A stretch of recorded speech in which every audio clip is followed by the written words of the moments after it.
Hoffman and Rabbi Mordechai Rackover of the Binah School, Sharon, Massachusetts. This is a grantee for the past year. Yes. Thank you. Thank you. Hello. We're so excited to be here, sharing this event, and no problem. And also just listening to these incredible ideas. I think one of the things that's so exciting is being part of really what's a community of innovators, and that's so much what the Maybergs are building through the Jewish Education Innovation Challenge.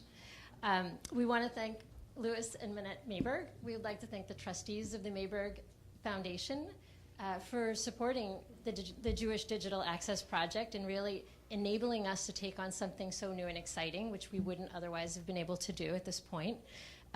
We just really appreciate their vision of for Jewish education in Klal Yisrael, and we know, as innovators on the ground, that it takes strength and passion to change the status quo, and they clearly have both, so we appreciate it. We also want to extend our thanks to Todd Sukal and to Rabbi Feld for their guidance and their help all along the way, for being so available to us, and really not only for carrying out the Mayberg's vision, but for really believing it themselves. And we truly appreciate that.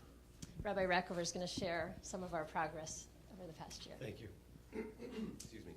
I also want to thank Louis and Minette. It's been amazing to spend time with everybody here, to meet a lot of people who I've seen online, just their names, but not their faces, and to really connect with people. So I'm giving you our mid-year progress report, very loudly. We completed our first year of teaching our students digital citizenship. And in that process, we've worked with them on how to ask questions. And that translated into how to use the internet more carefully and appropriately. And we've taught them that data can be where it is, and that asking the right questions and knowing how to find the answers has become a very important skill for them, a life skill.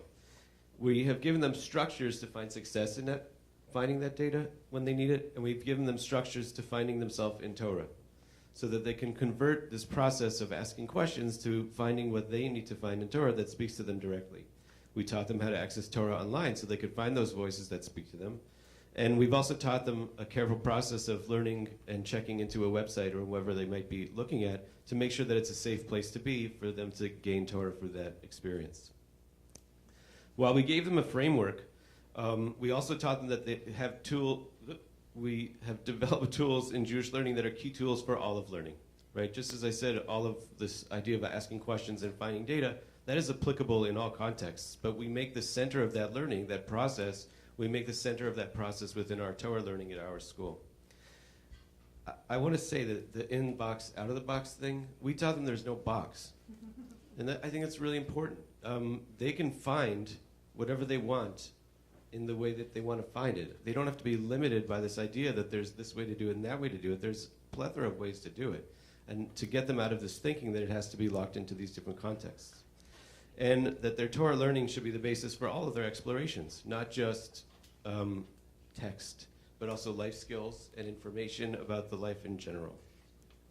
So here's where we are right now, and it's exciting, and we kind of want to just get home and start working on it. We're about to embark on the second phase of our process and our project, which is to develop an online social media experience for teenagers where they can discuss Torah. And we have a partner institution already, Sefaria.org, which a number of you have already heard of. And we're going to be working with them to make an environment where everybody in this room can have their students communicating about Torah online in a safe environment where they can share not just information and ideas, but also visuals. And, oh, I learned this thing, and I saw this movie, and it connected to that pasuk, and we can go with that. It's similar to a lot of what people are talking about. It's getting more depth into Torah, going deeper into each word, like the tefillah process of including yourself in the tefillah. So that's where we are. And really, we're looking forward to being in that process with our students and getting and I want to thank you all very much. Thank you.